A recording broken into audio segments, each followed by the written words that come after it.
ಸಾಹಿತ್ಯ ಪರಿಷತ್ ನೇತೃತ್ವದಲ್ಲಿ ಜಿಲ್ಲಾ ಮಟ್ಟದ ಕವಿಗೋಷ್ಠಿ ಗಂಗಾವತಿ. ಚುಟುಕು ಸಾಹಿತ್ಯ ಪರಿಷತ್ ಗಂಗಾವತಿ ಹಾಗೂ ಗಂಗಾವತಿ ಕೇಂದ್ರ ಕನ್ನಡ ಸಾಹಿತ್ಯ ವೇದಿಕೆ ಗಂಗಾವತಿ, ಕಾಜೋಲ್ಟ ಸಂಘಟನೆ ಗಂಗಾವತಿ, ಕಾವ್ಯ ಕಲರವ ಸಂಘಟನೆ ಗಂಗಾವತಿ ಇವರ ನೇತೃತ್ವದಲ್ಲಿ ಶನಿವಾರದಂದು ಕನ್ನಡ ಸಾಹಿತ್ಯ ಭವನದಲ್ಲಿ ಜಿಲ್ಲಾ ಮಟ್ಟದ ಕವಿಗೋಷ್ಠಿ ನಡೆಯಿತು. ಸಮಾರಂಭದ ಉದ್ಘಾಟನೆಯನ್ನು ಡಾಕ್ಟರ್ ಅಶೋಕ್ ಉದ್ಘಾಟಿಸಿ ಮಾತನಾಡಿ, ಸಾಹಿತ್ಯ ಪ್ರಕರಣಗಳಲ್ಲಿ ಚುಟುಕು ಸಾಹಿತ್ಯ ಅತ್ಯಂತ ವಿಶೇಷವಾಗಿದ್ದು, ಚೌಪದಿ ಹಾಗೂ ತ್ರಿಪದಿಗಳ ಮೂಲಕ ಕವನಗಳನ್ನು ರಚಿಸಿ ಸಂದೇಶ ನೀಡುವ ಕಾರ್ಯ ಹೆಚ್ಚು ಆಗಬೇಕೆಂದು ಹೇಳಿದರು. ಅಧ್ಯಕ್ಷತೆಯನ್ನು ಜಿಲ್ಲಾಧ್ಯಕ್ಷ ರುದ್ರಪ್ಪ ಭಂಡಾರಿ ವಹಿಸಿದ್ದರು. ರೇವಣಸಿದ್ದಯ್ಯ ತಾತ, ಡಾಕ್ಟರ್ ಭ್ರಮಾರಂಭ ಕವಿಗೋಷ್ಠಿಯ ಅಧ್ಯಕ್ಷತೆ ವಹಿಸಿದರು. Doctor Vijayakumar, SP Patil, K Ningajja, Pampanna Nayak, taluk ಘಟಕದ ಅಧ್ಯಕ್ಷ ಅಶೋಕ್ ಗುಡಿ ಕೋಟಿ ಇತರರು ಉಪಸ್ಥಿತರಿದ್ದರು. 30 ಅಧಿಕ ಕವಿಗಳು ಚುಟುಕು ಕವನಗಳನ್ನು ವಾಚಿಸಿದರು.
ಕಾಲಘಟ್ಟದಲ್ಲಿ ಆಯಿತು. ಇಲ್ಲಿ ಪ್ರಾಸ್ತಾವಿಕ ಏನು ಮಾತಾಡೋದು, ಮೊದಲನೇದಾಗಿ ತನ್ನೆಲ್ಲ ಕ್ರಿಯಾಶೀಲತೆಯನ್ನು ಈ ಸಾಹಿತ್ಯಿಕವಾಗಿ ಒಟ್ಟುಗೂಡಿಸಿರ್ತಕ್ಕಂಥ ಸ್ನೇಹಿತ ಹನುಮಂತಪ್ಪ ಅವರು ಇವತ್ತಿಲ್ಲ. ನಮ್ಮನ್ನು ಅವ್ರ ಗಂಡ ಹೆಂಡತಿ ಇಬ್ಬರು ಹೋಗ್ಬಿಟ್ರು. ಅವನ ನೇತೃತ್ವದಲ್ಲಿ ಇಲ್ಲೊಂದು ಚುಟುಕು ಸಾಹಿತ್ಯ ಸಮ್ಮೇಳನ ಮಾಡಬೇಕು ಅಂತ ಶರಣಪ್ಪ ಮೆಟ್ರಿ ಕುಂತಲ್ಲಿ ಏನೆಲ್ಲ ಬರೀತಾರೆ, ಅದೊಂದು ಚಟ ಇತ್ತು. ನಾನು ಹೆಂಗೆ ಬರೀತೀನಿ ಹಂಗೆ ಬರೀತಿರ್ತಾರೆ ಅವರು. ಅದನ್ನು ವಿಮುಖ ಮಾಡಿದೆ, ಬ್ಯಾಡ ಇದಕ್ಕೆ ಆಧ್ಯಾತ್ಮಿಕ ಅಂತೇಳಿ ಸಿದ್ದಾಪುರದ ವೀರಪ್ಪಯ್ಯ ತಾತನವರ ಪುರಾಣವನ್ನು ಭಾಮಿನಿ ಷಟ್ಪದಿಯಲ್ಲಿ ಬರೆದರು. ಈಗ ಚರಂತ ಆರ್ಯ ಲೀಲೆ ಅದು ಒಂದು ಪುರಾಣ ಮುಗಿದದೆ. ಮೆಟ್ರಿ ಮಹಾದೇವ ತಾತಂದು ನಾನು ಚರಿತ್ರೆ ಬರೆಕೊಡೋಕ್ಕೆ ನಿಂತದ್ದು. ಹಾಗಾಗಿ ನಮ್ಮ ಭಾಗದಲ್ಲಿ ಈಗಲೂ ಕೂಡ ಛಂದಸ್ಸು ಅಲಂಕಾರವನ್ನೇ ಇಟ್ಕೊಂಡು ಕುಂತಲ್ಲೇ ಷಟ್ಪದಿ ಬರೀತಕ್ಕಂಥ ಒಬ್ಬ ಗಣಮಗದನಂತ ಅಭಿಮಾನದಿಂದ ನಾನು ನಿಲ್ಲಬೇಕಂತ ಎಲ್ಲರೂ ಅಷ್ಟೇ. ನಾವು ಇಲ್ಲಿ ಕೈ ಹಿಡಿದು ಕರ್ಕೊಂಡ್ಲಿದ್ರು ಚಿಂತಿಲ್ಲ. ನಾವು ಯಾವುದೇ ಕ್ಷೇತ್ರದ ಕಾಲು ಇಳಿದು ಎಳೆಯೋದು ಇರಬಾರ್ದು. ಇದು ಒಂದು ಅಪರೂಪದ ವೇದಿಕೆ ನಮಗೆ. ಅಶೋಕ್ ಗುಡಿಕೋಟಿನ ಇದನ್ನು ಮಾಡಿಕೊಂಡು ಎಲ್ಲರೂ ಬೆಳಿಬೇಕಿದ್ದಾರೆ. ಯಾವತ್ತೇನು ದೊಡ್ಡತ್ತಲ್ಲ ಇದ್ರಾಗ ಹೋಗಕ್ಕೆ. ಹಾಗಾಗಿ ನಿಮ್ಮ ಕವನಗಳನ್ನು ಪೇಪರ್ನಲ್ಲೇ ಬರ್ಕೊಂಬರ್ರಿ ಅಂತ ಯಾಕೆ ಕೇಳಿದೆ ಅಂದರೆ, ಇಲ್ಲಿ ಒಂದು ಕವನ ಸಂಕಲನ ಹೊರತರೋಣ ಅಂತ. ಈ ವರ್ಷದ ಕೊನೆಗೆ ಇನ್ನೊಂದೆರಡು ಆಗ್ಬೋದೇನೋ, ನಿಮ್ಮೆಲ್ಲರ ಸಹಕಾರ ಇದ್ದರೆ 2 ಕವಿಗೋಷ್ಠಿಗಳನ್ನು ಮಾಡಿ ಒಂದು ಅಪರೂಪದ ಕವನ ಸಂಕಲನ. ದಯವಿಟ್ಟು ಅರಳಿಯವರು ವೇದಿಕೆಗೆ ಬರಬೇಕು. ಮತ್ತು ಪರಶುರಾಮ್ ಪ್ರಿಯ ಒಳ್ಳೆಯ ನಿರ್ದೇಶಕರು, ಅವರನ್ನಿಬ್ಬರನ್ನು ಕೂಡ ದಯವಿಟ್ಟು ಶಾಲೆ ಒದಿಸುವುದರ ಮೂಲಕ ಗೌರವಿಸಬೇಕು. ವೇದಿಕೆ ಮಾಡಿ ಅರಳಿ ನಾಗಭೂಷಣ್ ಅವರು ಕವಿಗಳು. ಕ್ಲಿಷ್ಟ ಮತ್ತು ಕಷ್ಟ ಸಾಹಿತ್ಯದ ಜನಕಾದ. ಆ ಸಡನ್ನಾಗಿ ಓದಕ್ಕೆ ಬರೋಲ್ಲ, ಹಂಗಾಗಿ ನಮಗೆ ಓದಕ್ಕಾಗೋದಲ್ಲ ಅಳಿಸ್ಕೊಳ್ಳೋಕೆ. ದಯವಿಟ್ಟು ಅವರನ್ನು ಶಾಲೆ ಒದಿಸೋದ್ರ ಮೂಲಕ.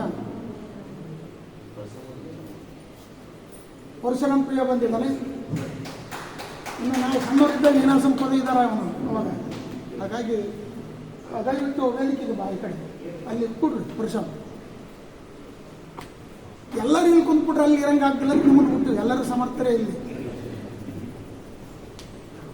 ಸಂದು ಬಂದವರಿಂದ ಉತ್ತರನ ಪೌರಸ್ಟನ್ನು ಬೇಕಾಗಿಲ್ಲ ನಮಗೆ. ಎಲ್ಲರೂ ಸಮರ್ಥರೇ ಆಗಿರೋದರಿಂದ ನಿಮ್ಮೆಲ್ಲರಿಗೂ ಕೂಡ ನಮ್ಮ ಕರೆಗೆ ಹೋಗ್ಬಿಟ್ಟು ಫೋನಿನ ಮುಖಾಂತರ ಅದಕ್ಕೆ ಮತ್ತೊಮ್ಮೆ ನಮ್ಮ ಡಾಕ್ಟರ್ ಬ್ರಹ್ಮರಾಂಬ ಅವರಲ್ಲಿ ಹೇಳ್ತೀನಿ ಏನಂದರೆ, ನಿಮ್ಮಲ್ಲಿ ಅಷ್ಟು ಜನ ಕವಿಗಳು ಬರ್ತಾರೆ ಅಂತ. ಅಲ್ಲಿ ನೋಡ್ರಿ ಎಷ್ಟು ಜನ ಹೆಣ್ಮಕ್ಳು ಬಂದಿದ್ದಾರೆ ಸೋಪ್ರಾಯಣಿಯಿಂದ. ಹಾಗಾಗಿ ನಮ್ಮ ಚುಟುಕು ಸಾಹಿತ್ಯನ ಬೆನ್ನೆಲುಬು ನೀವು. ನಿಮ್ಮ ಸಹಾಯ ಸಹಕಾರ ಈಗ ಇರಲಿ.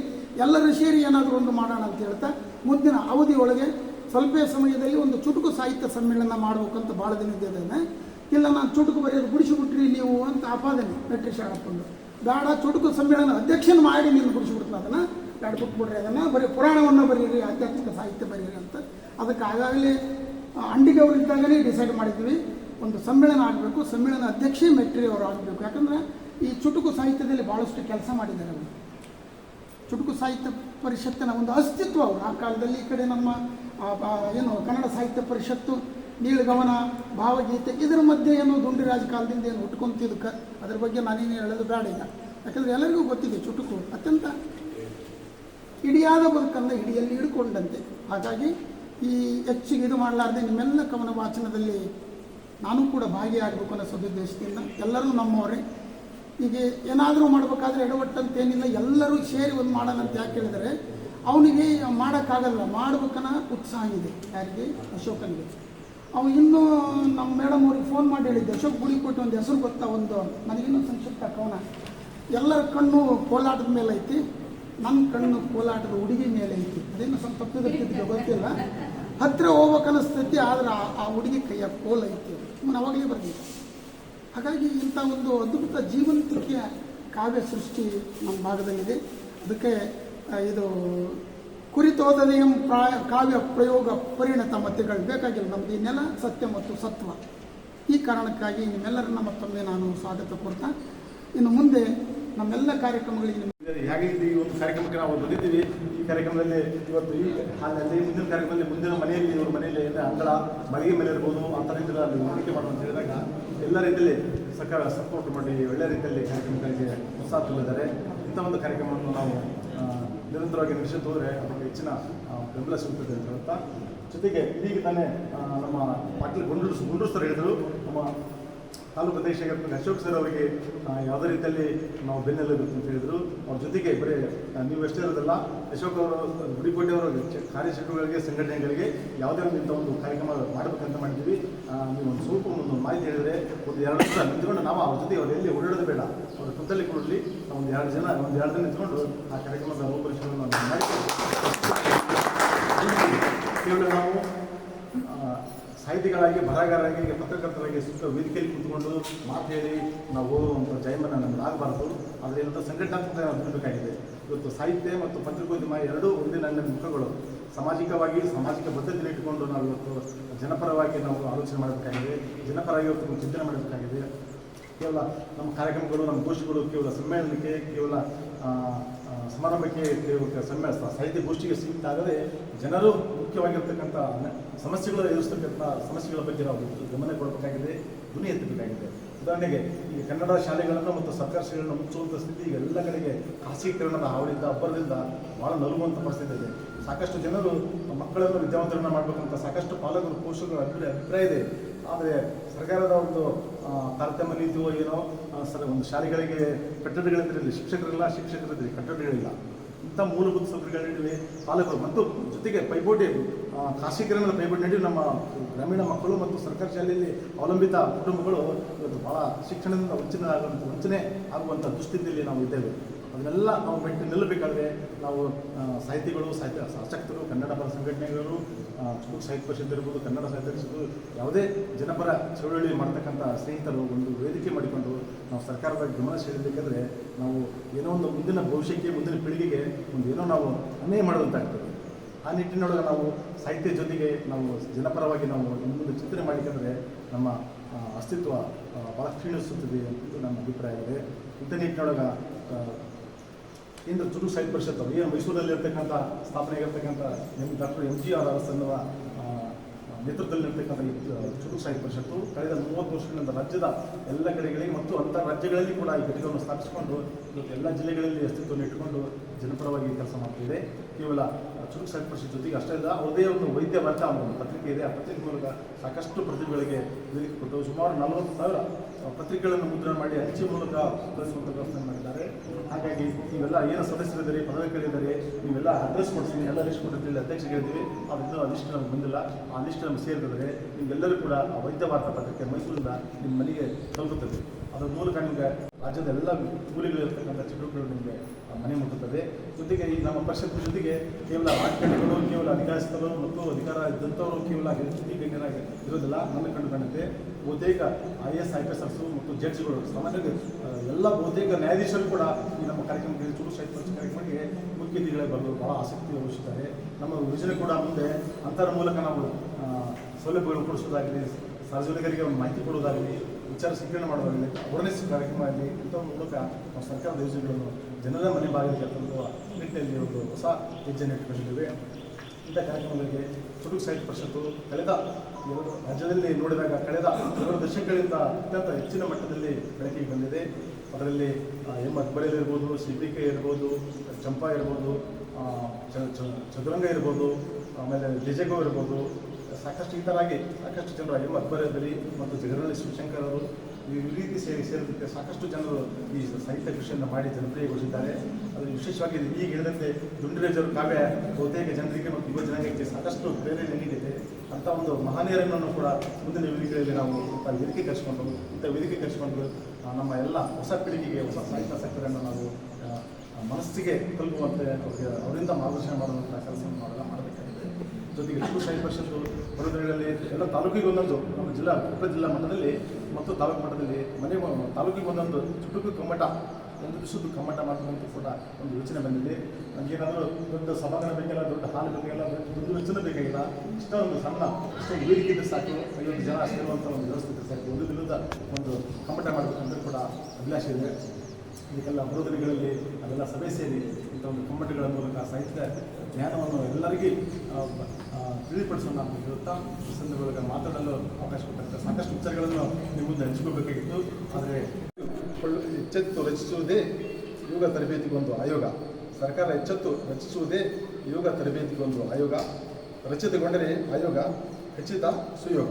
ರಚಿತಗೊಂಡರೆ ಆಯೋಗ ಖಚಿತ ಸುಯೋಗ. ನಮಸ್ಕಾರ. ಯಾವ್ಯಾವ ಕ್ಷೇತ್ರಗಳಲ್ಲಿ ಯಾವ್ಯಾವ ವಿಧದ ಸಾಹಿತ್ಯ ಪ್ರಾಕಾರಗಳನ್ನು ರಚನೆ ಮಾಡಬೇಕು ಅಥವಾ ಸೃಷ್ಟಿ ಮಾಡಬೇಕು, ಸೃಜಿಸಬೇಕು ಅಂತ ಹೇಳಿ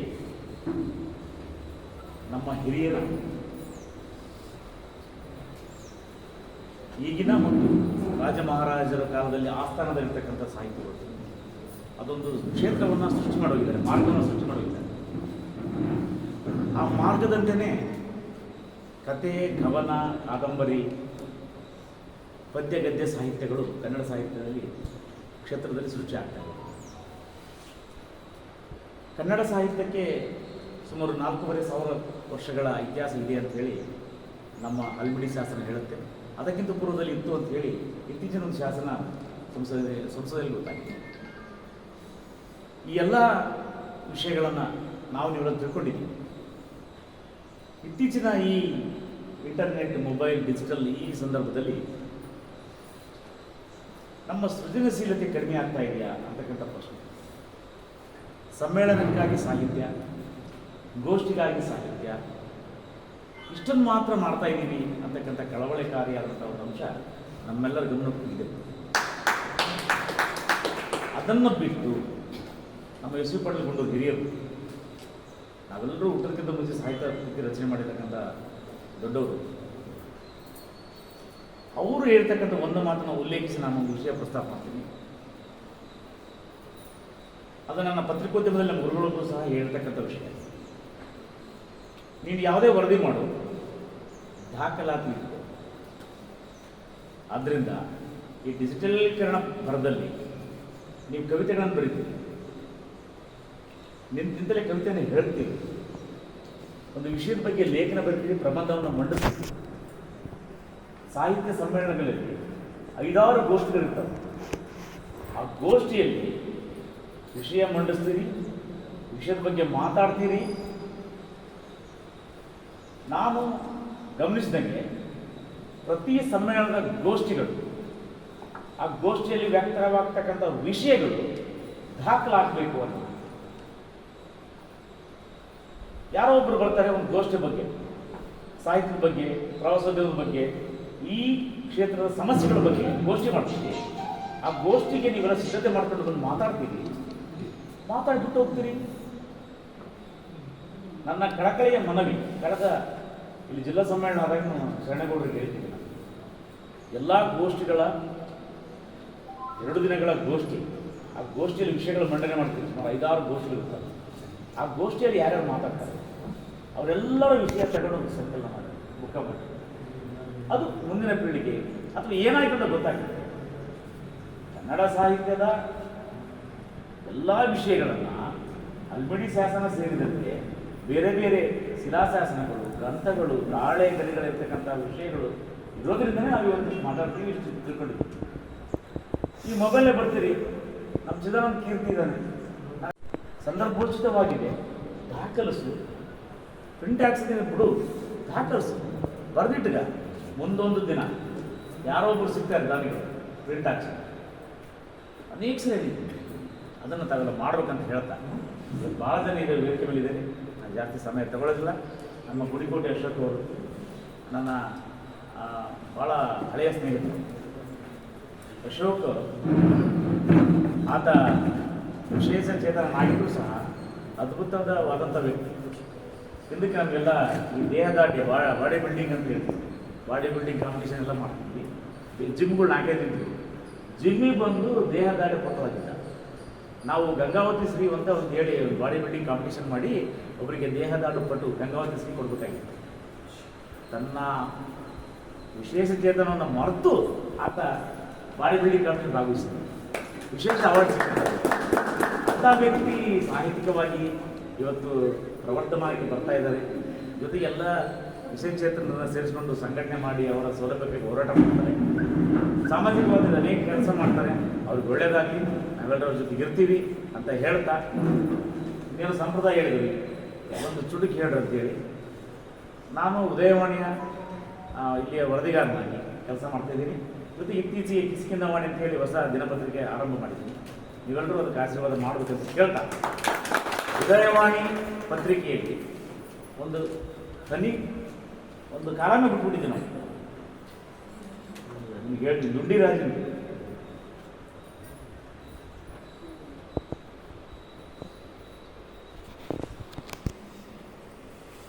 ನಿಮಿಷ ಕೊನೆಯಲ್ಲಿ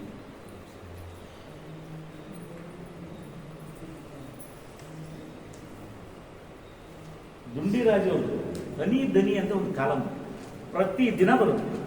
ನಾನು ಉದಯವಾಣಿ ಸೇರಿ 18 ವರ್ಷ ಆಯಿತು. ಅಂದಿಂದ ಇಲ್ಲಿವರೆಗೂ ಒಂದಿನ ತಪ್ಪಿಲ್ಲ. ಪ್ರತಿ ದಿನ ಬರೀತಾರೆ ಅವರು ದನಿ ಅಂತ ದುಂಡಿರಾಜು ಅಂದರೆ ಪತ್ರಿಕೋದ್ಯಮ ಹನಿಗವನಕ್ಕೆ ಅಥವಾ ಚುಟುಕು ಕವನಕ್ಕೆ, ಚುಟುಕು ಸಾಹಿತ್ಯಕ್ಕೆ ಎಷ್ಟು ಮಹತ್ವ ನೀಡಿದೆ ಅಂತಕ್ಕಂಥ ವಿಷಯ ಪ್ರಸ್ತಾಪಿಸಿ ಅವರು ಇವತ್ತೊಂದು ಬರೆದಾರೆ. ಇವತ್ತೊಂದು ಮುದ್ರಣ ಆಗಿದೆ ಉದಯವಾಣಿ. ಆ ಕವಿತೆ ಹೆಸರು ಯೋಗ ಅಂತ. ದೇಹದ ಆರೋಗ್ಯ ಕಾಪಾಡಿಕೊಳ್ಳಲು ಮಾಡಬೇಕು ಯೋಗ, ದೇಹದ ಆರೋಗ್ಯ ಕಾಪಾಡಿಕೊಳ್ಳಲು ಮಾಡಬೇಕು ಯೋಗ, ಪ್ರಜಾಪ್ರಭುತ್ವದ ಆರೋಗ್ಯ ರಕ್ಷಣೆಗೆ ಚುನಾವಣಾ ಆಯೋಗ. ಪ್ರಜಾಪ್ರಭುತ್ವದ ಆರೋಗ್ಯ ರಕ್ಷಣೆಗೆ ಚುನಾವಣಾ ಆಯೋಗ. ಎಷ್ಟು ಮೀನಿಂಗ್ಫುಲ್ ಆಗಿದೆ. ನಮ್ಮ ದೇಹಕ್ಕಾಗಿ ಯೋಗ, ದೇಹದ ಆರೋಗ್ಯಕ್ಕಾಗಿ ಚುನಾವಣಾ ಆಯೋಗ. ಬಹಳ ಅದ್ಭುತವಾದಂಥ ಕೃತಿ. ಇಷ್ಟನ್ನು ಹೇಳ್ತಾ ಇವತ್ತು ನನ್ನನ್ನು ಕರೆದು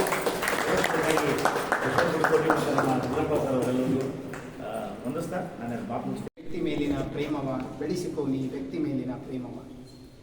ಕ್ಷಣಕಾಲ ಸಂತೈಸುವ ವಸ್ತುಗಳಿಗಿಂತ ವ್ಯಕ್ತಿಯು ಶ್ರೇಷ್ಠ ನೋಡಯ್ಯ. ಕ್ಷಣಕಾಲ ಸಂತೈಸುವ ವಸ್ತುಗಳಿಗಿಂತ ವ್ಯಕ್ತಿಯು ಶ್ರೇಷ್ಠ ನೋಡಯ್ಯ. ವಸ್ತು ಕಳೆದರೆ ಪಡೆಯಬಹುದು ಮತ್ತೊಮ್ಮೆ, ವಸ್ತು ಕಳೆದರೆ ಪಡೆಯಬಹುದು ಮತ್ತೊಮ್ಮೆ. ವ್ಯಕ್ತಿ ಹೋದರೆ ಹೇಗಯ್ಯ ಪಡೆಯುವೆ ನೀ ಮತ್ತೊಮ್ಮೆ, ವ್ಯಕ್ತಿ ಹೋದರೆ ಹೇಗಯ್ಯ ನೀ ಪಡೆಯುವೆ ಮತ್ತೊಮ್ಮೆ. ವ್ಯಕ್ತಿಗೂ ವಸ್ತುವಿಗೂ ಗುಣದಲ್ಲಿ ತುಂಬಾ ವ್ಯತ್ಯಾಸ ಉಂಟು. ವ್ಯಕ್ತಿಗೂ ವಸ್ತುವಿಗೂ ಗುಣದಲ್ಲಿ ತುಂಬಾ ವ್ಯತ್ಯಾಸ ಉಂಟು. ವಸ್ತುವಿನ ಜೊತೆ ಬೇಡ ವ್ಯಾಮೋಹದ ನಂಟು, ವಸ್ತುವಿನ ಜೊತೆ ಬೇಡ ವ್ಯಾಮೋಹದ ನಂಟು. ವ್ಯಕ್ತಿಯ ಜೊತೆ ಇರಲಿ ಸುಮಧುರ ಪ್ರೀತಿಯ ಬಾಂಧವ್ಯದ ನಂಟು, ವ್ಯಕ್ತಿಯ ಜೊತೆ ಇರಲಿ ಸುಮಧುರ ಬಾಂಧವ್ಯದ ಪ್ರೀತಿಯ ನಂಟು. ಹಣವನ್ನು ಪ್ರೀತಿಸದಿರು ಇಂದು ಸಂಬಂಧಕ್ಕೆ ಬೆಲೆ ಕೊಡು ನೀ ಎಂದೆಂದು. ಹಣವನ್ನು ಪ್ರೀತಿಸದಿರು ನೀ ಇಂದು ಸಂಬಂಧಕ್ಕೆ ಬೆಲೆ ಕೊಡು ನೀ ಎಂದೆಂದು. ಅತಿ ಆಶೆಯು ಕೊಲ್ಲುವುದು ನಿನ್ನನ್ನ, ಸಂಬಂಧಗಳು ಕಾಯುವು ನಿನ್ನನ್ನ, ಸಂಬಂಧಗಳು ಕಾಯುವು ನಿನ್ನನ್ನ. ಇನ್ನೊಬ್ಬರ ನೋವಿಗೆ ಸ್ಪಂದಿಸು ಮತ್ತೊಬ್ಬರ ಕಷ್ಟದಲ್ಲಿ ಭಾಗಿಯಾಗು. ಇನ್ನೊಬ್ಬರ ನೋವಿಗೆ ಸ್ಪಂದಿಸು ಮತ್ತೊಬ್ಬರ ಕಷ್ಟದಲ್ಲಿ ಭಾಗಿಯಾಗು. ದುರ್ಬಲರೆಂದು ಯಾರನ್ನೂ ಜರಿಯದಿರು, ದುರ್ಬಲರೇ ಒಂದು ದಿನ ಸಬಲರು, ದುರ್ಬಲರೇ ಒಂದು ದಿನ ಸಬಲರು. ಪ್ರಾಣಿ ಪಕ್ಷಿಗಳ ಮೇಲೆ ದಯೆ ಇರಲಿ, ಪ್ರಾಣಿ ಪಕ್ಷಿಗಳ ಮೇಲೆ ದಯೆ ಇರಲಿ. ಪರಿಸರ ಸಂರಕ್ಷಣೆ ಹೊಣೆಯು ನಿನ್ನದಾಗಿರಲಿ, ಪರಿಸರ ಸಂರಕ್ಷಣೆ ಹೊಣೆಯು ನಿನ್ನದಾಗಿರಲಿ. ಮನುಷ್ಯ ಏನೆಲ್ಲ ಕಲಿತ, ಆದರೆ ಮನುಷ್ಯತ್ವದಿಂದ ಬಾಳುವುದನ್ನೇ ಮರೆತ, ಮನುಷ್ಯತ್ವದಿಂದ ಬಾಳುವುದನ್ನೇ ಮರೆತ. ಧನ್ಯವಾದ. ಮಾನವೀಯ ಮೌಲ್ಯಗಳು ಮಾಯವಾಗಿವೆ. ನೀತಿ ರೀತಿ ನೆಲೆ ಕಳೆದುಕೊಂಡಿದೆ. ಪ್ರಪಂಚ ಪ್ರಪಾತಕ್ಕಿಳಿಯುತ್ತಿದೆ. ನೀತಿ ರೀತಿ ನೆಲೆ ಕಳೆದುಕೊಂಡಿದೆ. ಪ್ರಪಂಚ ಪ್ರಪಾತಕ್ಕಿಳಿಯುತ್ತಿದೆ.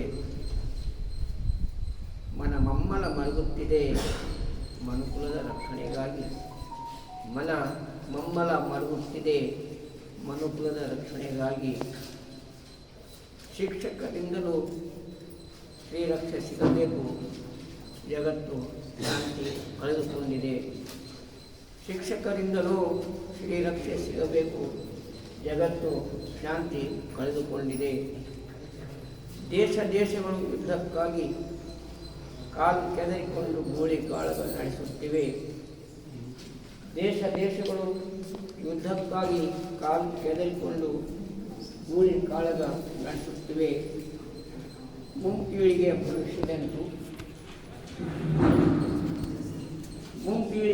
ಭವಿಷ್ಯವೆಂದು ಬಾಂಬುಗಳ ಭರಾಟೆ. ಜಾಂಬವಂತರಿಗೂ ಕಾಡಿನಲ್ಲಿ ರಕ್ಷಣೆ ಇಲ್ಲ. ಬಾಂಬುಗಳ ಭರಾಟೆ, ಜಾಂಬವಂತರಿಗೂ ಕಾಡಿನಲ್ಲಿ ರಕ್ಷಣೆ ಇಲ್ಲ. ಶ್ರೀಮಂತಿಕೆಯ ನಶೆ ತಲೆ ಏರಿದೆ, ನೀತಿ ನಗೆಪಾಟೀಡಾಗಿದೆ. ಶ್ರೀಮಂತಿಕೆಯ ನಶೆ ತಲೆ ಏರಿದೆ, ನೀತಿ ನಗೆಪಾಟಲಿಗೀಡಾಗಿದೆ. ರಾಷ್ಟ್ರಗಳನ್ನು ಸಮರಕ್ಕೆ ಛೂಬಿಟ್ಟು ಹಿಂದಿರುವ ಶ್ರೀಮಂತ ದೇಶಗಳು ರಾಷ್ಟ್ರಗಳನ್ನು ಸಮರಕ್ಕೆ ಛೂಬಿಟ್ಟು ಹಿಂದಿರುವ ಶ್ರೀಮಂತ ದೇಶಗಳು ತಮ್ಮ ತಮ್ಮ ಶಸ್ತ್ರಾಸ್ತ್ರಗಳನ್ನು ಮಾರುವ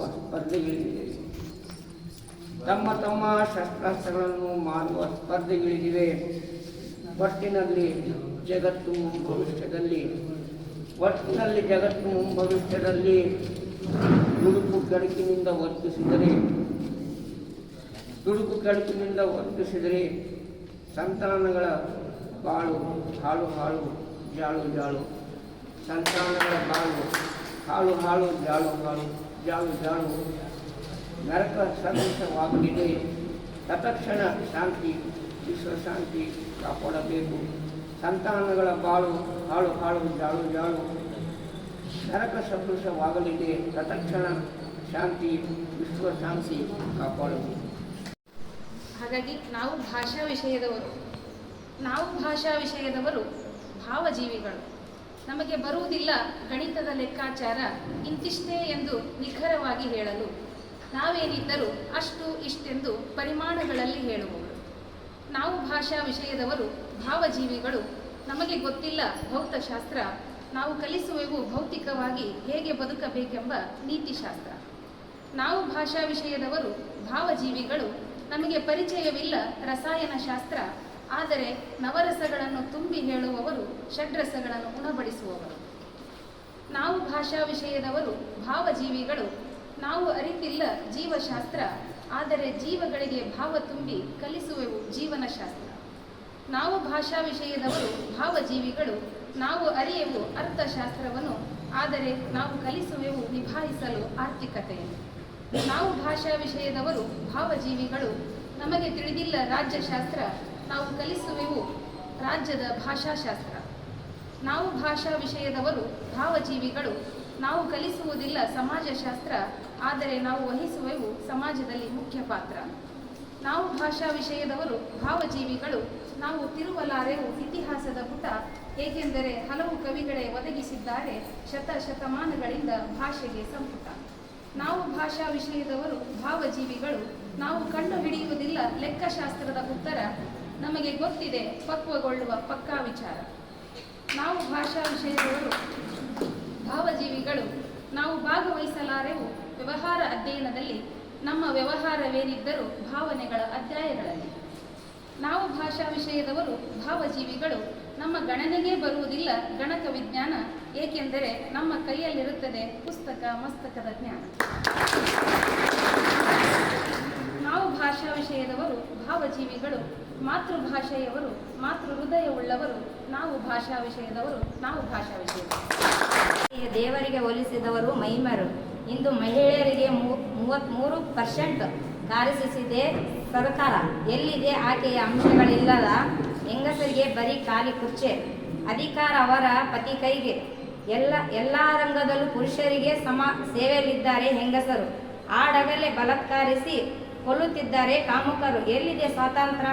ಮಹಿಳೆಯರನ್ನು ಅತಂತ್ರ. ಎಲ್ಲವೂ ಕಾಮುಕದರೆ ಬಲಾತ್ಕರಿಸುವ ಮುನ್ನ ಅರಿವಿರಲಿ, ನಿಮ್ಮ ಹಡೆದಾಕಿ ಹೆಣ್ಣೆಂಬುದು ನೆನಪಿರಲಿ. ಧನ್ಯವಾದ. ಉಂಡ ರುಚಿಯ ಅರಿವಿಲ್ಲ. ಏನೇನೋ ಉಂಡು ತೆಗೆದರೂ ಉಂಡ ಅರಿವಿನ ರುಚಿ ಇಲ್ಲ. ಉಂಡು ಇತರರಿಗೆ ಹಂಚಿದರೂ ಊಟಕ್ಕೆ ಶಕ್ತಿಯ ಸಂಚಯವಿಲ್ಲ. ಒಪ್ಪವಾದ ಉಪ್ಪು ತುಪ್ಪ ಹಾಲೋಗರ ಯಥೇಚ್ಛೆ ಇದ್ದರೂ, ಒಪ್ಪವಾದ ಉಪ್ಪು ತುಪ್ಪ ಹಾಲೋಗರ ಯಥೇಚ್ಛವಾಗಿದ್ದರೂ ಹಸಿವಿನ ರುಚಿ ಶ್ರಮಿಕರಿಗಲ್ಲದೆ ಬೇರಾರಿಗೂ ಇಲ್ಲ ನೋಡ. ಧನ್ಯವಾದ. ಅವನಿಚ್ಛ ಎಂದು ಎದೆಗಪ್ಪು ಮನ್ನವ. ಅದೃಷ್ಟದಿಂದ ಬಂದ ಸಿರಿವಂತಿಕೆ ಅಹಂಕಾರ ತರುತ್ತದೆ. ಕಷ್ಟಪಟ್ಟು ದುಡಿದು ತಂದ ಶ್ರೀಮಂತಿಕೆ ಸಂಯಮ ಸಂಸ್ಕಾರ ತರುತ್ತದೆ. ಎಲ್ಲರಿಗೂ ಧನ್ಯವಾದ. ಇವನೀಶ್ವರನೆಂಬ ನಿಚ್ಚಿಲ್ಲ, ಬೇಡುವಡೆ ಒಳಿತಾವುದೆಂಬುದರ ಅರಿವಿಲ್ಲ. ಕೂಡಿ ಬಂದುದು ಅವನಿಚ್ಛ ಎಂದು ಎದೆಗಪ್ಪು ಮಾನವ. ಅದೃಷ್ಟದಿಂದ ಬಂದ ಸಿರಿವಂತಿಕೆ ಅಹಂಕಾರ ತರುತ್ತದೆ. ಕಷ್ಟಪಟ್ಟು ದುಡಿದ ತಂದ ಶ್ರೀಮಂತಿಕೆ ಸಂಯಮ ಸಂಸ್ಕಾರ ತರುತ್ತದೆ. ಒಂದೆರಡು ಚುಟುಕುಗಳನ್ನು ವಾಚನ ಮಾಡ್ತಾಯಿದ್ದೀನಿ. ನನ್ನ ಮೊದಲನೆಯ ಚುಟುಕಿನ ಶೀರ್ಷಿಕೆ ಸಾಯುತ್ತಿದೆ ನೋಡಿ. ಆಂಗ್ಲ ಭಾಷೆಯ ವ್ಯಾಮೋಹಕ್ಕೆ ಸಿಕ್ಕು ಮಾಡುತ್ತಿದ್ದೇವೆ ನಾವು. ಆಂಗ್ಲ ಭಾಷೆಯ ವ್ಯಾಮೋಹಕ್ಕೆ ಸಿಕ್ಕು ಮಾಡುತ್ತಿದ್ದೇವೆ ನಾವು. ನಾಡು ನುಡಿಗೆ ನೋವು. ಅಂತೆಯೇ ಕನ್ನಡ ಭಾಷೆಯಲ್ಲಿ ನಿತ್ಯವೂ ಸಾವು. ಅಂತೆಯೇ ಕನ್ನಡ ಭಾಷೆಯಲ್ಲಿ ನಿತ್ಯವೂ ಸಾವು.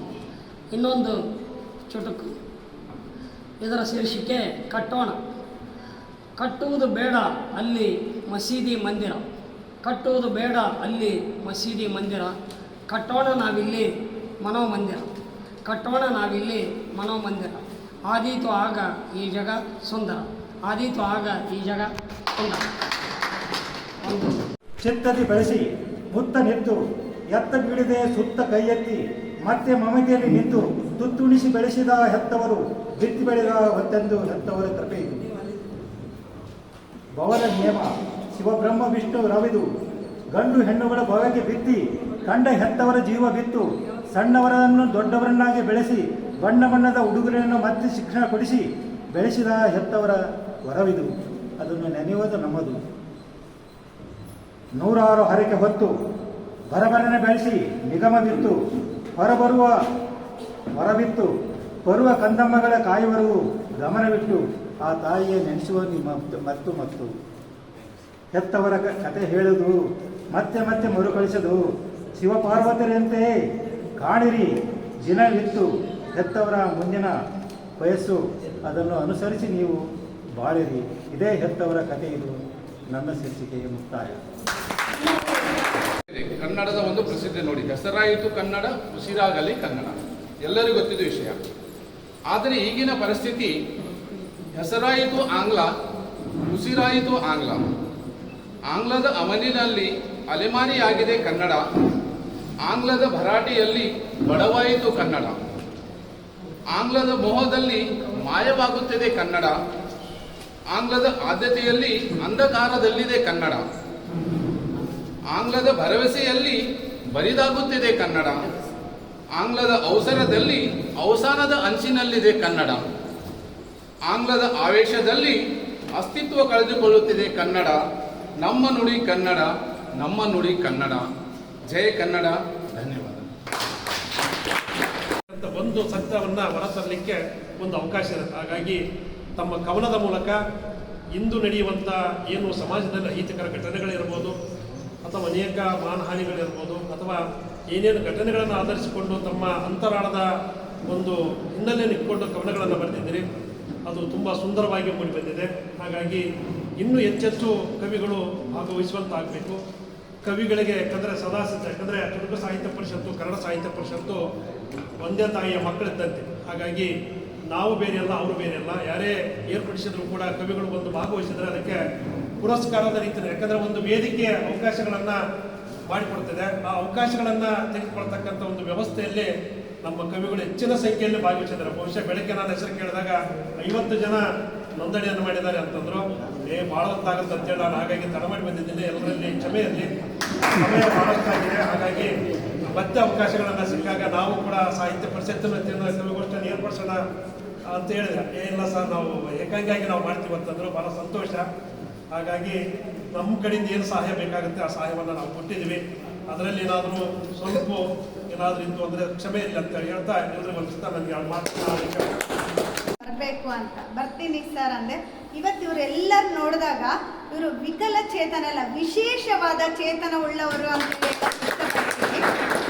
ಯಾಕಂದರೆ ಎಲ್ಲ ಇದ್ದು ಸಾಧನೆ ಮಾಡೋರ ಸಂಖ್ಯೆ ತುಂಬ ಕಡಿಮೆ ಇರುತ್ತೆ. ಆದರೆ ಇಂತಹ ವ್ಯಕ್ತಿಗಳು ಅವರು ಒಂದು ಮಾತು ಹೇಳಿದರು, ದೇಹಕ್ಕೆ ಕೊರತೆ ಇದೆ ಮನಸ್ಸಿಗೆ ಅಲ್ಲ ಅಂತೇಳಿ. ಅದು ಆ ವರ್ಡ್ ಕೇಳಿದರೆ ಸಾಕು, ಮನಸ್ಸಿದ್ರೆ ಮಾರ್ಗ ಅಂತೇಳಿ, ಮನಸ್ಸಿದ್ರೆ ಬೆಟ್ಟನಾದರೂ ಸರಿಸ್ಬೋದಾ ಅಂತ ಹೇಳ್ತಾರೆ. ಅಂಥ 2 ಮನಸ್ಸುಗಳು ಇಲ್ಲಿ ವೇದಿಕೆ ಮೇಲೆ ಇದೆ. ಅವ್ರಿಗೆ ತುಂಬ ತುಂಬ ಧನ್ಯವಾದಗಳನ್ನು ಹೇಳ್ತೀನಿ. ಆಮೇಲೆ ಹಲವಾರು ಜನ ವಿಶೇಷ ಚೇತನ ಉಳ್ಳವರು ಅವ್ರಿಗೆ ಒಳ್ಳೆ ಟೈಟ್ಲ್ ಕೊಟ್ಟಿದ್ದಾರೆ ಅನಿಸುತ್ತೆ. ನಮಗೆಲ್ಲಕ್ಕಿಂತ ವಿಶೇಷವಾದ ಚೇತನ ಅವ್ರಿಗಿದೆ, ಅದಕ್ಕೆ ಅವ್ರಿಗೆ ವಿಶೇಷ ಚೇತನ ಉಳ್ಳವರು ಅಂತೇಳಿ ಕೊಟ್ಟಿದ್ದಾರೆ. ಆದರೆ ಸಾಹಿತ್ಯದ ಬಗ್ಗೆ ತುಂಬ ಜನ ಅನುಭವ ಉಳ್ಳವರು ಹೇಳಿದರು. ನಾನು ಅಷ್ಟು ಸಾಹಿತ್ಯವನ್ನ ಡೆಪ್ತ್ ಆಗಿ ಓದಿಲ್ಲ ಸರ್, ಆದರೆ ಒಳ್ಳೆ ಪಾಠ ಮಾಡ್ತೀನಿ ಅಂತ ಹೆಮ್ಮೆಯಿಂದ ಹೇಳ್ಕೊಡ್ತೀನಿ. ಮಕ್ಕಳಿಗೆ ಒಳ್ಳೆ ವಿದ್ಯಾಭ್ಯಾಸ ಕೊಡ್ತೀನಿ, ಅರ್ಥ ಮಾಡಿಸ್ತೀನಿ. ಇಲ್ಲಿ 33ರಿಂದ 35 ಕವಿಗಳು ಕವನ ವಾಚನವನ್ನ ಮಾಡಿದ್ರು. ತುಂಬ ಖುಷಿ ಆಗುತ್ತೆ. ನಾನೇನು ಅನ್ಕೊಂಡಿದ್ದೆ ಅಂದರೆ, ಬಂದಾಗ ಸ್ವಾಗತಕ್ಕಿದ್ದಾಗೆ ವಂದನಾರ್ಪಣೆಗೆ ಇಷ್ಟಿರಲ್ಲ, ಅವ್ರವ್ರ ಕವನ ಮುಗಿಸ್ಕೊಂಡು ಹೋಗ್ಬಿಡ್ತಾರೆ ಅಂತೇಳಿ. ನಿಮ್ನೆಲ್ಲ ನೋಡಿದಾಗ ಖುಷಿ ಆಗುತ್ತೆ. ನಿಮ್ಗಿರೋ ತಾಳ್ಮೆ ಹೆಚ್ಚು, ನನಗೆ ಅನಿವಾರ್ಯ, ಅಲ್ಲಿ ಕೂಡಿಸ್ಬಿಟ್ಟಾರೆ, ಹೋಗಕ್ಕಾಗಲ್ಲ, ಅಧ್ಯಕ್ಷತೆ ಎಲ್ಲ ಹೇಳಬೇಕು. ಆದರೆ ನಿಮ್ಮ ತಾಳ್ಮೆಯನ್ನು ನಾನು ನೋಡಿ ಖುಷಿ ಪಡ್ತೀನಿ. ಹಲವಾರು ಕವಿಗಳು ಹನಿ ಹನಿ ಸೇರಿದ್ರೆ ಹಳ್ಳ, ತನೆ ತನೆ ಸೇರಿದ್ರೆ ಬಳ್ಳ ಅಂತ ಹೇಳ್ತಾರೆ. ಚಿಕ್ಕ ಚಿಕ್ಕ ಚುಟುಕ ಸರ್ ಹೇಳಿದ್ರು, ಸಣ್ಣ ಸಣ್ಣ ಎರಡೇ ಸಾಲಿನ ಪದ್ಯ ಆಗಿದ್ರು ತುಂಬ ಮಹತ್ತರವಾದ ಸಾಹಿತ್ಯ ಇರುತ್ತೆ ಕನ್ನಡ ಸಾಹಿತ್ಯ ಅಂತೇಳಿ. ನಮ್ಮ ಕನ್ನಡ ಸಾಹಿತ್ಯಕ್ಕೆ ಸಾವಿರಾರು ವರ್ಷಗಳ ಇತಿಹಾಸ ಇದೆ, ನಾವು ಹೇಳೋದಿಲ್ಲ. ಕನ್ನಡ ಸಾಹಿತ್ಯಕ್ಕೆ ಹಲವಾರು 8 ಜ್ಞಾನಪೀಠ ಪ್ರಶಸ್ತಿ ಬಂದಿರೋದನ್ನು ಸಹ ನಾವು ನೋಡ್ತೀವಿ. ಅದೇ ರೀತಿ ನೀವು ಸಹ ಮುಂದೆ ಒಂದು ಒಳ್ಳೆ ಪ್ರಶಸ್ತಿಯನ್ನು ಪಡೆದುಕೊಳ್ಳುವಂಥವ್ರು ಆಗ್ತೀರಿ. ಆಮೇಲೆ ಗುಂಡೂರು ಸರ್ ಅವರಿಗೂ ಸಹ ನಾವು ಪದ್ಮಭೂಷಣ ಪ್ರಶಸ್ತಿಗೆ ನಾವೆಲ್ಲ ಸಹಕರಿಸಬೇಕು ಅಂತೇಳಿ ಕೇಳ್ಕೊಳ್ತಾ ಇದ್ದೀವಿ. ನಾವು ನೋಡ್ತಾ ಇದ್ದೀವಿ ಇತ್ತೀಚೆಗೆ 1-2 ಕವನ ಬರೆದಿರ್ತಾರೆ, ಅವ್ರಿಗೂ ಡಿಗ್ರಿ ಟೆಕ್ಸ್ಟ್ ಬುಕ್ಕಲ್ಲಿ ಬರ್ತಾ ಇದ್ದಾವೆ. ನಾನು ಡಿಗ್ರಿ ಕಾಲೇಜ್ ಪ್ರೊಫೆಸರ್ ಆಗಿದ್ದರಿಂದ ಗಮನಿಸ್ತಾ ಇದ್ದೀನಿ. ಕವಿ ಪರಿಚಯ ಅಂತ ಮಾಡಕ್ಕೆ ಹೋದಾಗ 2-3 ಕವನ ಬರೆದಿರ್ತಾರೆ, ಅವ್ರದ್ದು ಟೆಕ್ಸ್ಟ್ ಬುಕ್ಕಿಗೆ ಹಾಕ್ಬಿಡ್ತಾರೆ. ಯಾರೋ ಅವ್ರ ಸ್ನೇಹಿತರು ಇರ್ತಾರೆ, ಟೆಕ್ಸ್ಟ್ ಬುಕ್ ಕಮಿಟಿನಲ್ಲಿ ಹಾಕ್ಬಿಡ್ತಾರೆ. ನಮ್ಮ ಸಾರು ತುಂಬ ಬರೆದಿದ್ದಾರೆ, ಸಾಮಾನ್ಯ ಅಲ್ಲ. 570 ಪುಸ್ತಕ ಬರೆಯೋದಂದ್ರೆ ಇದು ದೊಡ್ಡದಾದ ಕೆಲಸ. ಸರಸ್ವತಿ ಪುತ್ರರು ಅಂತ ಹೇಳ್ಬೋದು ಅವ್ರನ್ನ. ಅಂತ ಹಲವಾರು ಕವಿಗಳು ಇಲ್ಲಿ ಇದ್ದೀರಿ. ನಿಮ್ಮನ್ನೆಲ್ಲ ನೋಡಿ ಹೇಳ್ತಾರೆ, ಒಗ್ಗಟ್ಟಿನಲ್ಲಿ ಬಲವಿದೆ ಅಂತ. ಇವತ್ತಿಲ್ಲಿ ಏನೋ ಒಂದು ವೈಬ್ರೇಷನ್ ನಡೀತಾ ಇದೆ. ಎಲ್ಲರೂ ಸೇರಿದಾಗ ಒಂದು ಶಕ್ತಿ ತುಂಬುತ್ತೆ. ಅಂತಹ ಶಕ್ತಿ ತುಂಬುವಂಥ ಕೆಲಸವ ನೀವು ಮಾಡಿದ್ದೀರಿ. ನಾನು ಬೇಗ ಒಂದೊಂದು ಶಬ್ದ ಅಥವಾ ಒಂದೊಂದು ಸಾಲುಗಳಲ್ಲಿ ನಿಮ್ಮ ಕವನಗಳ ಬಗ್ಗೆ ಹೇಳ್ಬಿಡ್ತೀನಿ. ಮೊದಲನೇದಾಗಿ ಶಿವರುದ್ರಪ್ಪ ಶಾಸ್ತ್ರಿ, ಹಿರಿಯ ಕವಿಗಳು. ಆ್ಯಕ್ಚುಲಿ ಅವರು ರನ್ನಂತ ಹೇಳಿದ್ರು, ನನಗೆ ಅರ್ಥ ಮಾಡ್ಕೊಳ್ಳೋಕ್ಕೂ ಅರಗಿಸ್ಕೊಳ್ಳೋಕ್ಕೂ ಕಷ್ಟ ಆಗ್ತಾ ಇತ್ತು. ತುಂಬ ಅದ್ಭುತವಾಗಿ ಹೇಳಿದರು. ಏನಪ್ಪ ಅಂದರೆ, ಹೂವು ಮತ್ತು ಗಳಿಕೆ ಅಂತೇಳಿ, ಖರ್ಚು ಅಗೋಚರ ಅಂತೇಳಿ ತಮ್ಮ ಕವನದಲ್ಲಿ ಹೇಳಿದರು. ಹೂವು ಬರೀ ಹೂವು ಇದ್ದರೆ ಸಾಲದು, ಅದನ್ನು ಮುಡ್ಕೊಳ್ಳೋರು ಇರಬೇಕು ಅಂತೇಳಿ. ಹೂವು ಹುಟ್ಟುತ್ತೆ, ಸಾಯುತ್ತೆ. ಆದರೆ ಅದಕ್ಕೆ ಯಾವಾಗ ಶ್ರೇಷ್ಠತೆ ಬರುತ್ತಪ್ಪ ಅಂದರೆ, ಅದು ಯಾವ್ದಾದ್ರೂ ಮಹಿಳೆಯರ ಮುಡಿಗೆ ಹೋದಾಗ ಅಥವಾ ದೇವರ ಪಾದಕ್ಕೆ ಸಮರ್ಪಣೆಯಾದಾಗ ಆ ಹೂವಿಗೆ ಮಹತ್ವ ಬರುತ್ತೆ. ಆಮೇಲೆ ಖರ್ಚು, ಕೆಲವರು ಸಾಯೋವರೆಗೂ ದುಡಿತಾನೇ ಇರ್ತಾರೆ, ಖರ್ಚು ಮಾಡಲ್ಲ. ಬಚ್ಚಿಟ್ಟಿದ್ದು ಹೇಳ್ತಾರಲ್ಲ, ಏನೋ ಒಂದು ಗಾದೆ ಇದೆ, ಇಟ್ಟಿದ್ದು ತನಗೆ ಬಚ್ಚಿಟ್ಟಿದ್ದು ಪರರಿಗೆ ಅನ್ನುವಂತ. ನಾವು ದುಡ್ದಿದ್ದು ಖರ್ಚು ಮಾಡುವಂತಹ ಶಕ್ತಿ ಸಹ ನಮಗೆ ಇರಬೇಕು ಅಂತೇಳಿ. ಆಮೇಲೆ ಗೋಚರ ಅಗೋಚರಗಳ ಬಗ್ಗೆ ಅವರು ಮಾತಾಡಿದರು. ನೆಕ್ಸ್ಟ್ 2ನೇದು ಸುನೀಲ್ ಪಾಟೀಲ್, ಮನುಷ್ಯತ್ವವ ಮರೆಯದಿರು ಮನುಜ. ನಾವಿವಾಗ ಮಾಡ್ತಾ ಇರೋದು ಏನು ಮಾಡ್ತಾ ಇದ್ದೀವಿ, ನಾನು ಅನ್ನೋ ಪ್ರತಿಯೊಬ್ಬರಿಗೂ ಇದೆ, ಹೌದಲ್ಲ? ನಾನು ಬೇಯಿಸಿದ್ರೆ ಸಾಕು, ನನ್ನ ಮನೆತನ, ನನ್ನ ಕುಟುಂಬ ಬೇಯಿಸಿದ್ರೆ ಸಾಕು ಅಂತೇಳಿ ನಾವು ಬಾಂಧವ್ಯಗಳನ್ನು, ಮನುಷ್ಯತ್ವವನ್ನು ಮರಿತಾ ಇದ್ದೀವಿ. ಅವನ್ನೆಲ್ಲ ಉಳಿಸ್ಕೊಳ್ಬೇಕಾಗಿರೋದು ಮನುಜ ಕುಲಕ್ಕೆ ಉತ್ತಮ ಅನ್ನುವಂಥ ವಚನವನ್ನು ಅದ್ಭುತವಾಗಿ ವಾಚನ ಮಾಡಿದ್ರು. ಮೊಹಮ್ಮದ್ ನಿಯಾಜ್, ಮಾನವೀಯ ಮೌಲ್ಯಗಳು, ಮನುಷ್ಯತ್ವ, ಮಾನವೀಯತೆ ಅವೆಲ್ಲ ನಮ್ಮಲ್ಲಿ. ಅಲ್ಲಿ ಯಾವುದೋ ಒಂದು ಆಕ್ಸಿಡೆಂಟ್ ಆಗಿರುತ್ತೆ, ನಾವು ಅವ್ರನ್ನ ಕಾಪಾಡೋದು ಬಿಟ್ಟು ಏನು ಮಾಡ್ತಾ ಇರ್ತೀವಿ, ವಿಡಿಯೋಸ್ ಮಾಡಿ ಶೇರ್ ಮಾಡ್ತೀವಿ, ಎಷ್ಟು ಲೈಕ್ಸ್ ಬರುತ್ತೆ, ಎಷ್ಟು ಕಾಮೆಂಟ್ ಬರುತ್ತೆ ಅಂತೇಳಿ.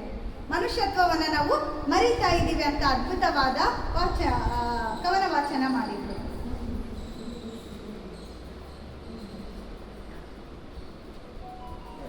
ನೆಕ್ಸ್ಟು ಶೋಭಾ ಗೌಡರ್, ನಾವು ಭಾಷಾ ವಿಷಯದವರು. ಅದು ನನಗೂ ಸಹ ಸಂಬಂಧಪಡುತ್ತೆ. ಆ ಮೇಡಮ್ ಇದೀರಲ್ಲ, ನಾನು ಸಹ ಭಾಷಾ ವಿಷಯದ ಶಿಕ್ಷಕಿ. ನಾವು ತುಂಬ ಸವಾಲುಗಳನ್ನು ಎದುರಿಸ್ತಾ ಇದ್ದೀವಿ. ಖಾಸಗಿ ಶಾಲೆ ಅಂತ ಹೋದಾಗ ವಿಜ್ಞಾನ ಮತ್ತು ಗಣಿತ ಶಿಕ್ಷಕರಿಗೆ ಇರುವಂತಹ ಮಾನ್ಯತೆ, ಮೌಲ್ಯಗಳು ಭಾಷಾ ಶಿಕ್ಷಕರಿಗೆ ಇಲ್ಲ. ನೀವೆಲ್ಲಾದರೂ ರೆಸ್ಯೂಮ್ ತಗೊಂಡು ಡೆಮೋ ಕೊಡೋಕೆ ಹೋದಾಗ ಫಸ್ಟ್ ಯಾವ ಸಬ್ಜೆಕ್ಟು ಅಂತ ಕೇಳ್ತಾರೆ. ಕನ್ನಡ, ಹಿಂದಿ, ಇಂಗ್ಲೀಷ್ ಅಂದಾಗ ಅವರಿಗೆ ಡಬಲ್ ಸ್ಯಾಲ್ರಿ ಇರುತ್ತೆ, ಇವರಿಗೆ ಕಡಿಮೆ ಸ್ಯಾಲ್ರಿ ಇರುತ್ತೆ. ನಾನು ಆ ಸವಾಲುಗಳನ್ನು ಎದುರಿಸ್ತಾ ಇದ್ದೀನಿ, ಮುಂದೇನು ಎದುರಿಸ್ತೀನಿ ಇಲ್ಲ ಗೊತ್ತಿಲ್ಲ. ನಾವೆಲ್ಲ ಒಂದಾಗಿದ್ದರೆ ಆ ಸವಾಲನ್ನು ಒಗ್ಗಟ್ಟಾಗಿ ಎದುರಿಸ್ಬೋದು ಅಂತ ಹೇಳಕ್ಕೆ ಇಷ್ಟಪಡ್ತೀನಿ. ನೆಕ್ಸ್ಟ್, ರಾಜೇಶ್ವರಿ ಹೆಣ್ಣು ಸಾಕ್ಷಾತ್ ಕಪಿಲೆ ಅನ್ನುವಂಥ ಶೀರ್ಷಿಕೆಯನ್ನು ಇಟ್ಕೊಂಡು ಕವನ ವಾಚನ ಮಾಡಿದ್ರು. ಅದರಲ್ಲಿ ಮಹಿಳಾ ಮೀಸಲಾತಿಯನ್ನು ನಾವು ಕಂಡುಕೊಂಡ್ವಿ, ಹೌದಲ್ಲ. ನಾವು ಪಂಚಾಯತ್ ರಾಜ್ಯ ಅಂತ ನೋಡಿದಾಗ ನಾವು ಹೇಳ್ತೀವಿ ಮಹಿಳೆಯರಿಗೆ 33% ಮೀಸಲಾತಿ ಕೊಟ್ಟಿದ್ದಾರೆ ಅಂತೇಳಿ. ಆದರೆ ಕೊಟ್ಟಿದ್ದಾರೆ ನಾಮ ಮಾತ್ರ, ರಾಷ್ಟ್ರಪತಿ ಇದ್ದಂಗೆ. ನಾವು ಪ್ರಧಾನಿ ಎಲ್ಲ ಆಡಳಿತ ಮಾಡಲ್ಲ. ಅಲ್ಲಿ ಮಹಿಳೆ ಗ್ರಾಮ ಪಂಚಾಯತಿ ಜಿಲ್ಲಾ ಪಂಚಾಯತಿ ಅಧ್ಯಕ್ಷ ಆಗಿರ್ತಾಳೆ, ಆದರೆ ಆಡಳಿತ ಮಾಡೋರು ಯಾರಿರ್ತಾರೆ? ಆಕೆಯ ಪತಿ ರಾಯ ಇರ್ತಾನೆ. ನಾಮ ಮಾತ್ರ ಕಾರ್ಯಾಂಗ ಅಂತೇಳಿ ಹೇಳ್ಬೋದು. ಅದ್ಭುತವಾದ ಕವನ. ನೆಕ್ಸ್ಟ್, ನಾಗಭೂಷಣ ಅರಳಿ ಚೌಪದಿಯನ್ನು ಹೇಳಿದ್ರು. ಊಟದ ರುಚಿ, ಊಟದ ರುಚಿ ಬರೇ ಹೇಳ್ತಾರೆ ಹಿಂಗು ತೆಂಗು ಇದ್ರೆ ಮಂಗನು ಅಡುಗೆ ಮಾಡುತ್ತೆ ಅಂತ. ಏನು ಊಟ ಮಾಡ್ತೀವಿ ಅನ್ನೋದು ಮುಖ್ಯ. ಅವ್ರು ಹೇಳಿದ್ರು ತುಪ್ಪ ಉಪ್ಪು ಎರಡೂ ಚೆನ್ನಾಗಿದ್ರೆ ಆ ಊಟದ ರುಚಿ ಚೆನ್ನಾಗಿರುತ್ತೆ ಅಂತೇಳಿ. ಆಮೇಲೆ ಕೊನೆ ಸಾಲುಗಳು ಹೇಳಿದ್ರು ಊಟದ ರುಚಿ ಅನ್ನೋದು ಉಣ್ಣೋದ್ರಾಗಿರಲ್ಲ, ನಾವು ಬೆವರು ಸುರಿಸಿ ದುಡ್ದಾಗ ಆ ಊಟಕ್ಕೆ ಹೆಚ್ಚು ರುಚಿ ಬರುತ್ತೆ ಅಂತೇಳಿ ನಾವು ಅವರ ಕವನದಲ್ಲಿ ನೋಡಿದ್ವಿ. ಅದ್ಭುತ ಕವನ.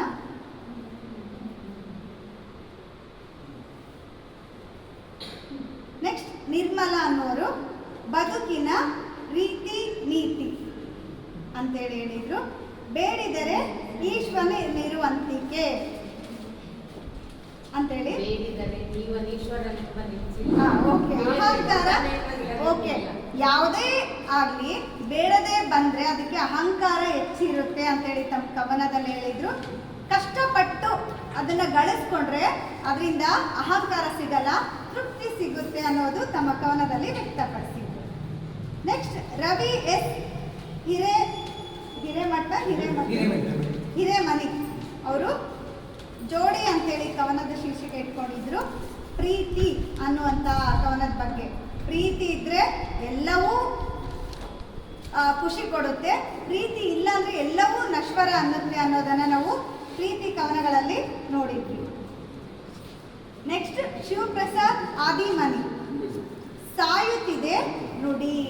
ಇದು ಪ್ರಸ್ತುತ ಕನ್ನಡ ಸಾಹಿತ್ಯಕ್ಕೆ ಇರುವಂತಹ ಸವಾಲು ಅಂತೇಳಿ ಹೇಳ್ಬೋದು. ನಮ್ಮ ನಿಜವಾಗ್ಲೂ ನನ್ನ ಮಕ್ಕಳೇ ಇದ್ದಾರೆ ಇಂಗ್ಲೀಷ್ ಮೀಡಿಯಮು.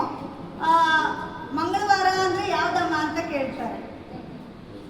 ಇಂಗ್ಲೀಷ್ನಲ್ಲಿ ಶಬ್ದಗಳು ಗೊತ್ತು, ವಾರಗಳು ಗೊತ್ತು, ತಿಂಗಳುಗಳು ಗೊತ್ತು, ಹೌದಲ್ಲ. ಕೆಲವು ತಿಂಡಿಗಳು ಸಹ ಇಂಗ್ಲೀಷ್ನಲ್ಲೇ ಗೊತ್ತಿರುತ್ತೆ. ಚಪಾತಿನ ಪರೋಟ ಅಂತಾರೆ, ರೊಟ್ಟಿನ ರೋಟಿ ಅಂತಾರೆ. ಇದು ನಮ್ಮ ಕನ್ನಡದ ಸ್ಥಿತಿಗತಿ. ಕನ್ನಡ ಭಾಷೆ ನಶಿಸುವ ಹಂತದಲ್ಲಿದೆ. ಅದನ್ನೆಲ್ಲ ಉಳಿಸ್ಕೊಡೋದು ನಮ್ಮ ಎಲ್ಲ ಕನ್ನಡಿಗರ ಜವಾಬ್ದಾರಿ. ಬೇರೆ ಭಾಷೆಗಳ, ಇಂಗ್ಲೀಷ್ ಅಲ್ಲದೆ ಬೇರೆ ಬೇರೆ ಭಾಷೆಗಳ ಸವಾಲುಗಳನ್ನು ನೋಡ್ತೀವಿ. ಲಂಬಾಣಿ, ಕೊಂಕಣಿ ಸಹ ನಮ್ಮ ಕನ್ನಡದ ಮೇಲೆ ಸವಾಲುಗಳಾಗಿದೆ ಅಂತೇಳಿ ಹೇಳ್ಬೋದು. ನೆಕ್ಸ್ಟ್, ಕ್ಯಾಪ್ಟನ್ ಶಿವನಗೌಡ ಆರ್ಮಿಯಲ್ಲಿರುವಂಥವ್ರು ಹೆತ್ತವರು ಅನ್ನುವಂಥ ಕವನದ ಶೀರ್ಷಿಕೆಯನ್ನು ಇಟ್ಕೊಂಡು ಕವನ ಹೇಳಿದ್ರು. ಹೆತ್ತವರು ಶಿವ ಪಾರ್ವತಿಯ ದೇವರ ಸ್ವರೂಪ ಅನ್ನುವಂಥ ವಿಷಯವನ್ನ ತಮ್ಮ ಕವನದಲ್ಲಿ ವ್ಯಕ್ತಪಡಿಸಿದರು. ಅಮೀನ್ ಸಾಬ್ ಕನ್ನಡದ ಕತೆ, ಅದೇ ಕನ್ನಡ ಉಳುವು ಅಳಿವಿನ ಬಗ್ಗೆ. ಕನ್ನಡ ಇದ್ರೆ ಎಲ್ಲವೂ ಸಿಗುತ್ತೆ. ನಾವು ಕನ್ನಡ ಇದ್ರೆ ಮಾತಾಡ್ಬೋದು, ಹಾಡ್ಬೋದು, ಕತೆ ಹೇಳ್ಬೋದು, ಕೇಳ್ಬೋದು, ಕನಸು ಕಾಣ್ಬೋದು, ನಮ್ಮ ಭಾವನೆಗಳನ್ನು ವ್ಯಕ್ತಪಡಿಸ್ಬೋದು. ಕನ್ನಡ ಇದ್ರೆ ಸಾಹಿತ್ಯ, ಸಂಸ್ಕೃತಿ, ಕಲೆ ಎಲ್ಲವನ್ನ ದೊರಕಿಸ್ಕೊಳ್ಳೋಕ್ಕೆ ಸಾಧ್ಯ, ಮಾತೃಭಾಷೆ ಇದ್ರೆ ಅಂತ ತಮ್ಮ ಕವನದ ಮೂಲಕ ವ್ಯಕ್ತಪಡಿಸಿದ್ರು. ನೆಕ್ಸ್ಟ್, ಬಸವರಾಜ್ ಅನ್ನುವಂಥವರು ಸಹಜ ನಿರೀಕ್ಷೆ. ಅವರು ಅಂತರಂಗದ ಪ್ರೀತಿನ ಅಳಿವು ಉಳಿವು ನೋವು ನಲಿವುಗಳ ಬಗ್ಗೆ ತಮ್ಮ ಕವನದಲ್ಲಿ ವ್ಯಕ್ತಪಡಿಸಿದರು. ನೆಕ್ಸ್ಟ್, ಪರಶುರಾಮ್ ನಾಯಕ್ ಹಸಿರಿನ ಸಿರಿ, ಪ್ರಕೃತಿಯ ವೈಭವ ಮತ್ತು ಮುಂಗಾರು ಮಳೆಯ ವೈಭವವನ್ನು ತಮ್ಮ ಕವನದ ಮೂಲಕ ವ್ಯಕ್ತಪಡಿಸಿದ್ರು. ಅದ್ಭುತವಾಗಿತ್ತು. ನೆಕ್ಸ್ಟ್, ವಿದ್ಯಾಶ್ರೀ ಹಿರೇಮಠ್ ಚುಟುಕವನ್ನು ಹೇಳಿದ್ರು. ದೇಶ ವಿದೇಶಗಳ ಸಂಸ್ಕೃತಿ ಬಗ್ಗೆ ತಮ್ಮ ಚುಟುಕದಲ್ಲಿ ವ್ಯಕ್ತಪಡಿಸಿದ್ರು. ಮತ್ತೆ ಸೊಳ್ಳೆ ಬತ್ತಿ, ಸೊಳ್ಳೆ ಚೆಕ್ಕುಲಿ ಅಂತ ತಿಂದಾಗ ಗೊತ್ತಾಯ್ತು ಅದು ಸೊಳ್ಳೆ ಬತ್ತಿ ಅಂತೇಳಿ.